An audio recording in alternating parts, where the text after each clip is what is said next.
bright lights of the city. Yes, that's right. Tyler Kitchen and the right pieces bringing in Grace and Boom for the Education X show. With a year on to the hump. X gonna give it to him. X gonna give it to him. Real frantic over our new gear. New gear.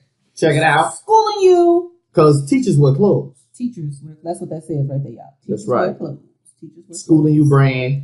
Meant for educators by educators, of course. Right. And what do we do here on the Education X show? This is the show where Other than showing off. discuss and dissect obscure elements in education from the viewpoint and perspective of educators. Educators. Educators. Because, you know, we That's ain't what we are. got nothing else to do other than teach everybody or school them up. Schooling. Yeah. Y'all caught that? Y'all caught that? So, We know y'all smart. yeah, definitely. So check this out.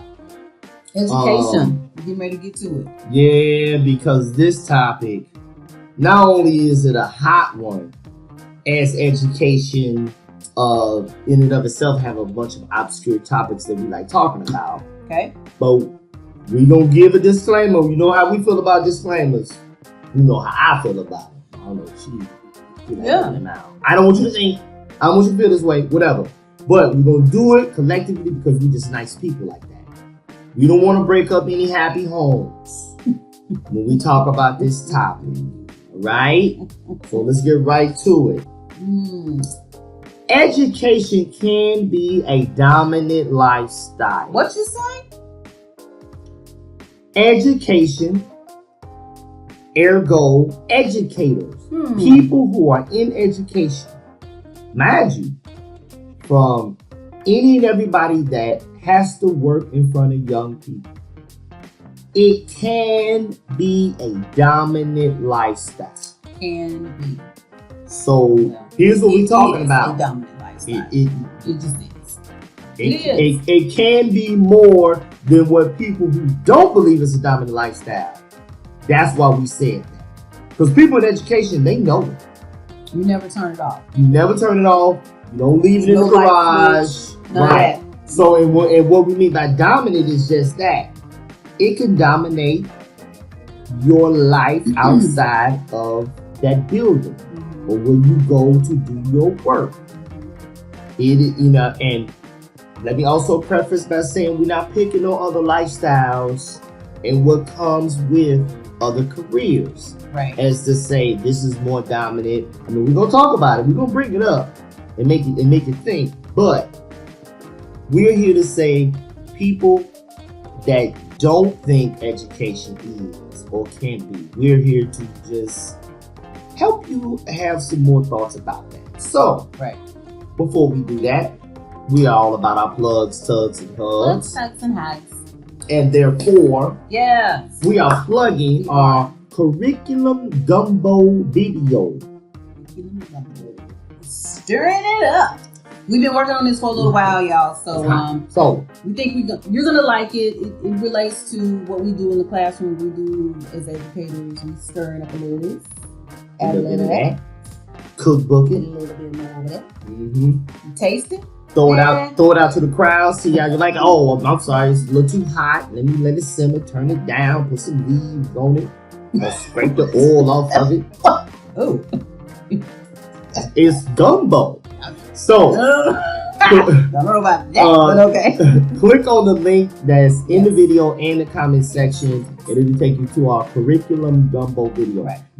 If you are in education, we hope you watch it a couple of times to see how it all comes together as it pertains to curriculum. Right. So we plug in that. Right. And it's a short video, so it'll be less than 6 minutes. Yeah. 6 minutes, Dougie Fresh on. You know, we old school, so we gotta take it back. Tugs. Tugs are for the adults who disrespect the fact that effective educators, effective ones, bring their work with them everywhere they go. Everywhere they wrong. Let me just say this. Some of y'all are flat out disrespectful. Disrespectful. You're just disrespectful. I'm doing Stephen A. Let me be perfectly clear when I say this. The disrespect. It's got to stop right here. It's got to stop right here. Disrespect. So, effective. Now, let me put some emphasis on effective educators. No, they lesson planning all the time. They are thinking about the high, medium, low achievers all the time. They are thinking about the creativeness in their blended approach all the time.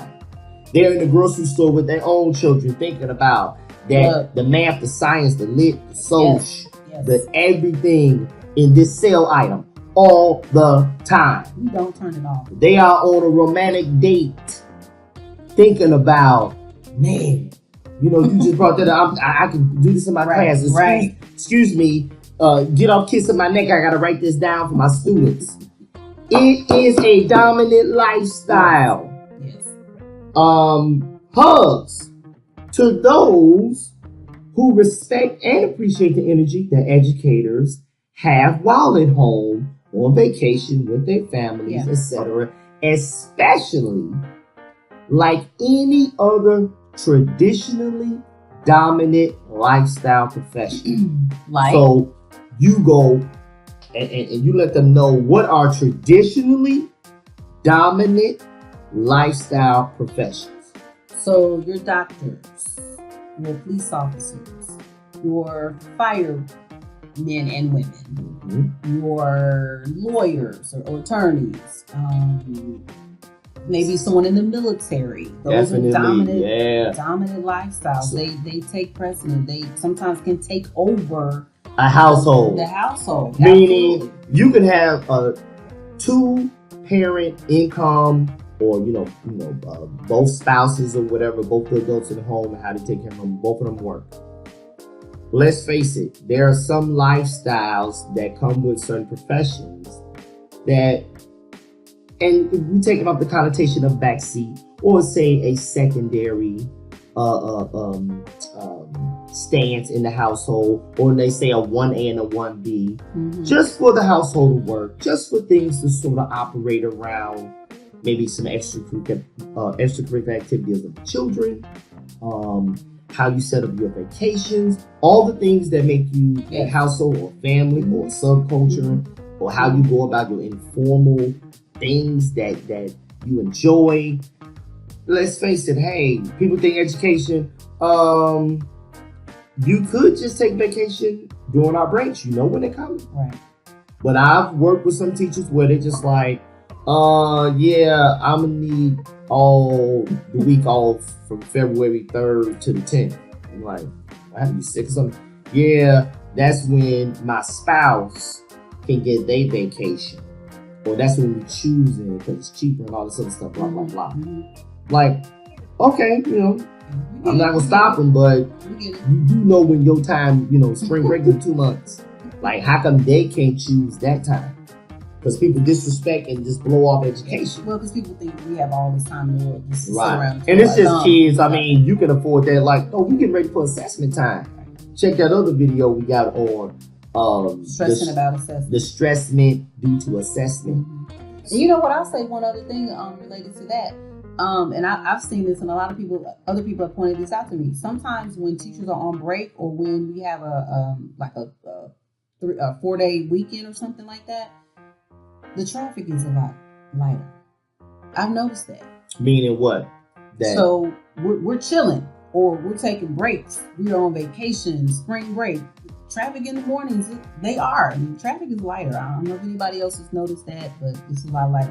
I definitely noticed it in Chicago. Like when teachers were on spring break and summer break, traffic was a lot lighter in the morning. There's a lot of us. Especially if you're in a heavily populated area with the schools. Yeah, there's a lot of us on the road. And then you got to think about buses are not on the road as well. Yeah. You probably don't have, especially some schools who may have a food service, for their, their school lunches. You got a lot of charter schools and stuff like that. So yeah, it probably make a difference. Yeah. So let's get into some questions. Okay. And to get the mental gears are turning. Do you think there's a difference between the dominant lifestyle of certain educators, such as primary, middle school, high school teachers, educators? What about higher ed? What about online educators?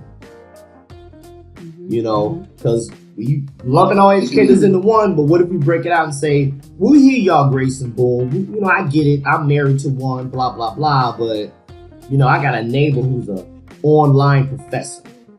Or I got a friend of a friend who is in higher ed, and I know all they do is sit in the office. They only teach one class or two classes and blah, blah, blah. And we play Words with Friends or online poker all day long or whatever. They do some of the things, folks, they not doing something. Because if I'm in my office, I'm working. Right. So, is the dominant lifestyle of educators reserved for just male educators? That's a good question. Why would I ask that? That's a good question. Because traditionally, what? Vacations are what? Centered around males? Dominant lifestyles are centered around males? Yes, when it comes to dominant lifestyles of a home, it's centered around two-parent household. Right. Or is it just reserved for administrators? Like, I get it, but you're a principal, or you're a dean, or you're a counselor, you're a superintendent. So I get it, that is, but not a kindergarten teacher. Right. And let me tell you something. They need all their breaks. Yeah. They need every break. To you. How does the mate or spouse of an educator handle their dominant lifestyle? Like, think about before y'all even get together. Like, I know some people, again, they take it for granted. And it is a strain when, that comes home, or it matters, or a teacher really takes on or dives headfirst into, especially a novice teacher. They recognize, man, in order for me to really pull this off and be better and be good, I don't want to let my team down at work, and I got to go all in. And that stuff, it's gonna come home with you. Right. You can't leave it in your bag. What are other professional or career lifestyles do you think are secondary to the educator's dominant lifestyle? Now you finna go it out there, just finna call it. So you mentioned some that are traditionally dominant, that if you were thinking about mating or getting with somebody that is an educator, or getting with somebody with some of the ones you named, it's like, oh, okay. If I get with a cop, I know that's gonna come. The thought of them, you getting that phone call, right, home, blah blah blah. Firefighter, the same thing. A doctor's always on call. They may disrupt your anniversary or something like that. There's certain things that come with a money attachment, where you always got to worry about somebody else's money. So you're a CEO of a Fortune 500 company, and things happen on the fly. That you get, hey, we got to get the move. We got to relocate, get the kids out of school, blah, blah, blah. So that stuff you traditionally, what's coming along with it. When you come to education, schools close. Teachers get riff. Administrators get their walker papers in March out of nowhere. If you're a small community, not heavily populated, where it's only 3 schools in the district or something, you got to think about, you got to go somewhere else. So that stuff, and that happens to both males and females. So if you're thinking about getting with somebody who's in education, what do you do that you can say, well, they don't have the dominant lifestyle? So nursing? Maybe. That could be a pretty dominant lifestyle. And it's self-depending on, I guess, what you do. Something in the computer field? Or maybe a comparable lifestyle. I mean, I was gonna come with that, but just the thoughts of it alone is what all we're here to do is to say consideration because let me tell you something. As a single man and an educator, I have had potential relationships because, I mean, especially with the majority or the opportunity, the overlooked opportunity for males in education are also coaches. And coaching a sport, or especially multiple sports, such as that came with something. Like, I think I mentioned in a couple of shows before. For me, playoffs was always around Valentine's Day. And I gotta say that in December. Look, even the holidays.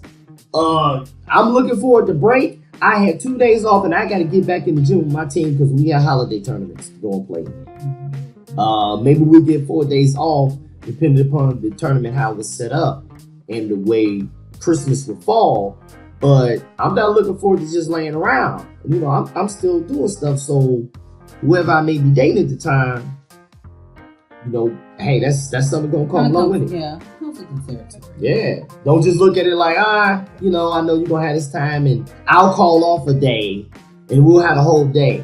You should have checked with me first. Why don't you head off? Yeah, I do, but I got a coach. But that's just being considerate. But that's another story. Yeah, it's been trifling. No, I'm saying and you know who I'm talking to. To have that conversation is being considerate of the other person's time is what I'm saying. Boom. Why you change your voice like that? It's because I'm trying to get you to understand what I'm saying. You on nuts. You weren't understanding what I was saying. And I do now. Yes, you do, because you stopped talking about it. So no, I understand. You code switched. Clearly, and that's in another show. So right. Watch that. Talk about code switching. Anywho, so bottom line is the people that are out there who are a part of that family, and again, going back to we both are TKs. So we also know firsthand we got a bias. We are both children of teachers. So we knew what it meant to be in a household where, now my dad was the educator, her mom was. So that's a little twist. Both. Oh, that's right. Yeah, both of your mom did. So therefore, and really my mom was her own form of an educator. Like, if anybody schooled you, it was my mama. Shout out to Miss Her. You been schooled. If you got one of her whatever to do, and she ended with a oh, what just happened to me? I just got a wrinkle on my brain. She is the originator of law. LAW. Leave a wrinkle on your brain once she get done with you. So that's in the next show. Right. It's called law. The law. How you leave a wrinkle. So bottom line is this. When it comes down to the educator and the effective educator, put more emphasis on that. The effective educator, bringing all the stuff that was successful, that had upside or the downside, that stuff is coming home. Please be respectful and considerate to the type of mood that they're coming in, and it can range from we all know in the news and how we receive information now. It can range from being impacted by a school shooting or losing one student by health or violence. That stuff, I know it affected me. Both of us. Man, it's gonna happen. That's rough. And that's coming home. All the way down to, like our last show, the expected climate change in a building, such as state assessment time, such as when you got accreditation that's coming down, maybe you going through some expected personnel changes, like your principal's retiring, someone your glue is leaving. Your glue is leaving. Or someone's going on maternity leave, and you all got to rally around the substitute that's there. Mm-hmm. All kind of stuff. That's coming home. It is not a profession that you can leave in the car or the garage or at the bar. Baby, look, it's coming on in the door. You can't drink it away. It's coming in the door. I know I tried to drink some Hennessy. You can't sex it away. No, you can't. It's a dominant lifestyle. That's right. Don't say no. And on that note, we gonna let guys for Tyler's watching Kitchen and the right pieces Thank you guys. do what they do. Thank you guys. While we done what we done.